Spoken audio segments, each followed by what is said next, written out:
Siapa di sini yang suka nulis cerpen? Kalian pengen tahu nggak teknik-teknik awal untuk kalian bisa mulai nulis cerpen? Nulis cerpen yang bagus, yang baik. Nah, yuk saksikan video ini. Langkah pertama adalah mencari ide. Ide dari cerita kamu harus unik. Harus sesuatu yang jarang dipakai atau jarang diangkat oleh para penulis. Itu jadi nilai plus buat kamu. Semakin kreatif ide yang kamu pakai dalam cerita itu, maka pembaca juga akan semakin tertarik. Gimana ya bikin ide yang menarik itu? Kamu harus banyak-banyak riset dari penulis-penulis yang udah terdahulu. Gimana sih mereka bangun idenya? Semenarik apa sih cerita-cerita mereka? Kalian harus mempelajari dan merekam setiap cara mereka mengisahkan segala sesuatunya dengan detail atau mungkin menggambarkan sesuatu itu jadi jelas di benak pembaca. Ide cerita yang menarik seperti Laut Bercerita, karya Laila S. Chudori, atau novel karya Ahmad Tohari yang judulnya Orang-Orang Proyek, di mana ide ceritanya tentang seseorang yang bekerja tapi ada unsur-unsur pergolakan batinnya, di mana seorang pekerja harus dihadapkan pada pekerjaan atau kejujuran. Ide cerita yang meskipun ceritanya itu fiksi, tapi kalau ide ceritanya berbasis dari permasalahan atau konflik-konflik di dunia nyata, itu tuh jadi nilai plus. Itu jadi nilai plus juga karena kamu kayak peka dengan keadaanmu. Orang-orang tertarik, oh ini tuh relate banget ya sama dunia kita. Ini tuh relate banget dengan apa yang dialami oleh orang-orang zaman sekarang. Atau seperti cerita-ceritanya Terelie. Mungkin cerita-ceritanya tidak semuanya relate dengan kehidupan, tapi konflik batinnya itu ngena banget dan pasti dialami oleh banyak orang. Step kedua adalah menyusun outline atau kerangka.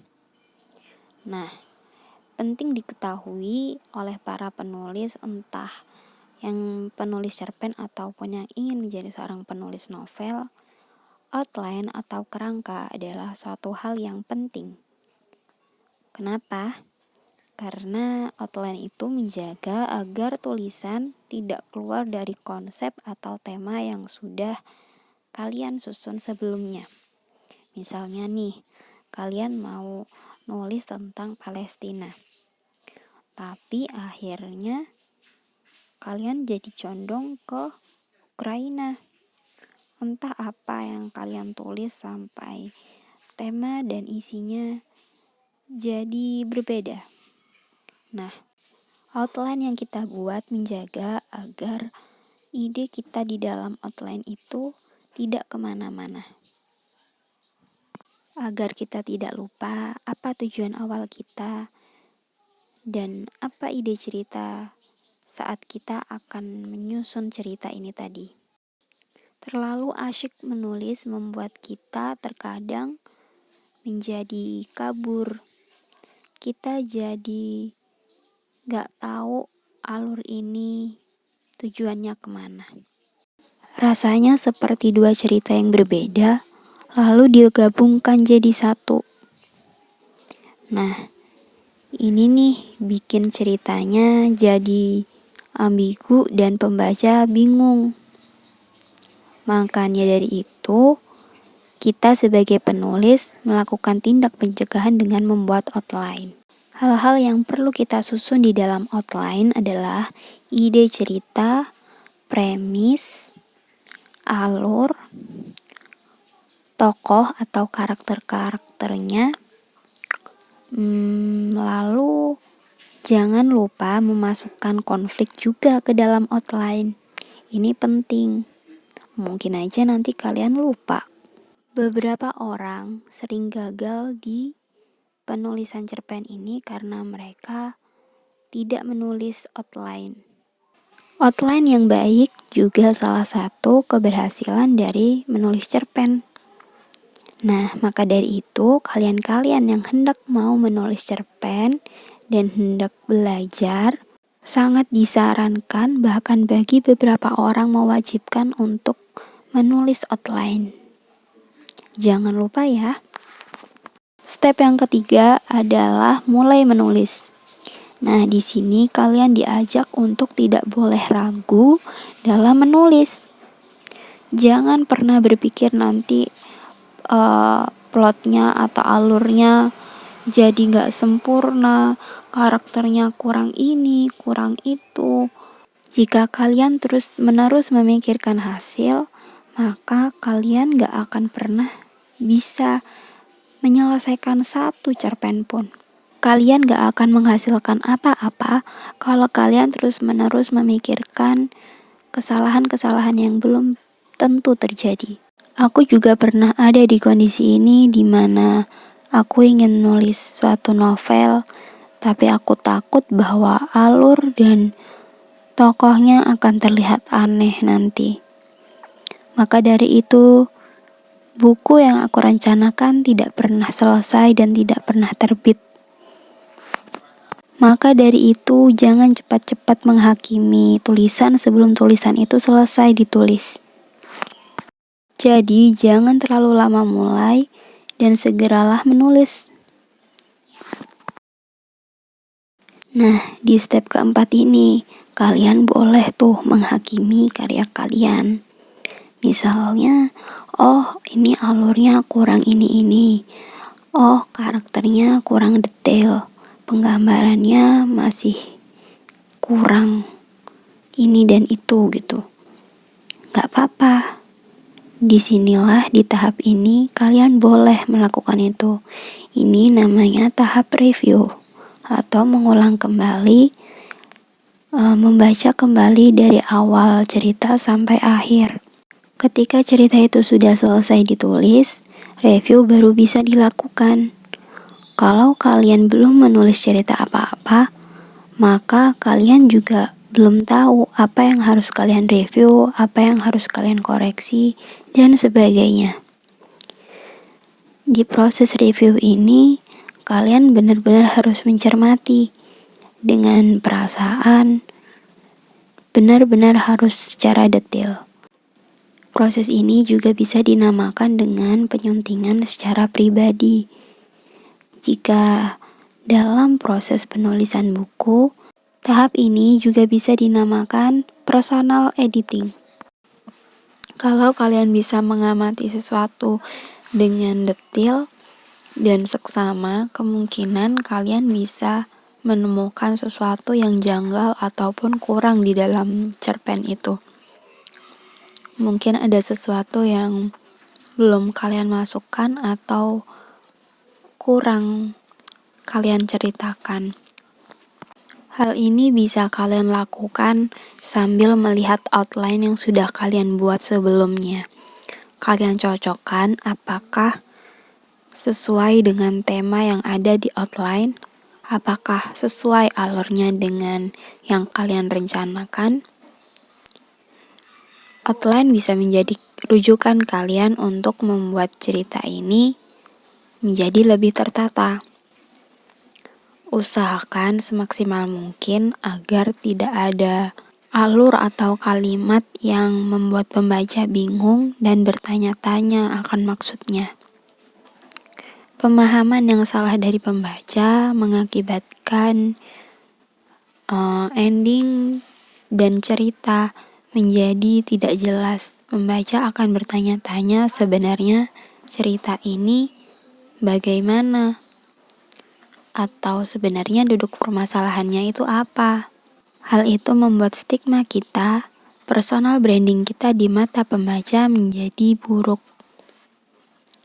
Jadi usahakan semaksimal mungkin agar cerpen yang kalian tulis tetap pada outline. Teknik terakhir, jika kalian masih pemula dan masih belajar, kalian bisa mempelajari cerpen-cerpen dari para ahli, dari para sastrawan yang sudah terdahulu, di mana karya-karya mereka sudah terkenal. Para sastrawan terdahulu pasti memiliki teknik-teknik khusus yang mereka temukan secara pribadi saat mereka menulis. Dari perjalanan menulis mereka pasti memiliki satu teknik yang menjadi andalan mereka. Mereka sudah menjalani proses penulisan tersebut selama bertahun-tahun, maka pasti ada ciri khas khusus yang membedakan antara yang satu dengan yang satu lagi. Nah, hal tersebut dikarenakan teknik mereka juga berbeda-beda. Mereka nyaman dengan teknik yang mana, mereka nyaman dengan cara yang seperti apa. Nah, mungkin kalian bisa cari tahu, entah itu di internet ataupun di YouTube. Misalnya, Seno Gumira Aji Dharma. Kalian bisa mencari teknik penulisan cerpen menurut Seno Gumira Aji Dharma. Biasanya sih ada ya, atau kalau enggak, kalian bisa googling atau beli buku beliau. Misalnya entah itu kumpulan cerpen atau novel orang lain seperti karya-karyanya Oki Madasari atau Eka Kurniawan. Kalian bisa cari tahu gimana mereka menyusun ceritanya. Kalau kalian merasa nyaman dengan cara mereka bercerita, cara mereka menyusun kata-katanya, mungkin kalian terpesona dengan cara mereka mengisahkan itu di dalam novel, kalian bisa terinspirasi dari sana. Misal Oki Madasari ini cara berceritanya unik banget. Dia menjelaskan dari hal yang awalnya benar-benar diceritakan detail kejadiannya, gimana, hal-hal penting apa yang harus kita ketahui. Kalian bisa meniru teknik-teknik itu sebenarnya nggak apa-apa dan itu boleh gitu.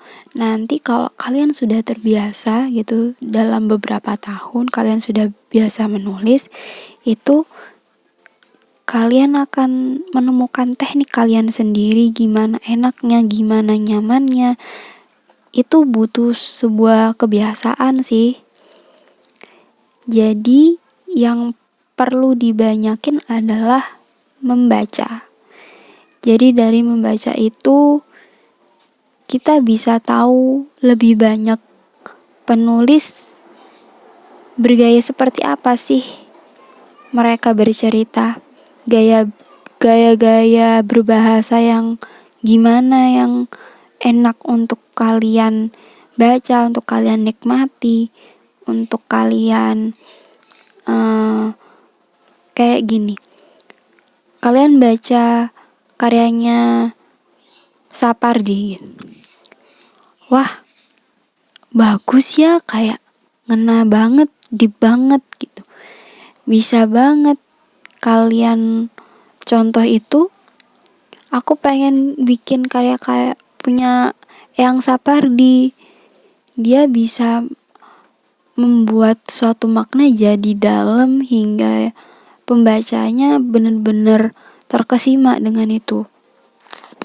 Kalau bisa, memang kalian boleh menerap teknik-teknik penyair yang kalian sukai ke dalam tulisan kalian, itu boleh. Untuk pemula, karena kita belum tahu, masih asing dengan dunia penulisan cerpen, kita boleh mencontek atau meniru bagaimana para penyair-penyair itu bercerita. Jadi untuk awal-awal kita harus membiasakan diri dulu kan. Nah, untuk proses pembiasaan itu kita perlu suatu referensi atau acuan dalam menulis. Nah, salah satu referensi yang bisa kita gunakan adalah karya suatu penyair atau seorang penyair yang kita sukai untuk kita jadikan panutan, role model gitu. Oke, sekian dulu video dari saya. Selamat bertemu di video selanjutnya. Terima kasih dan sampai jumpa.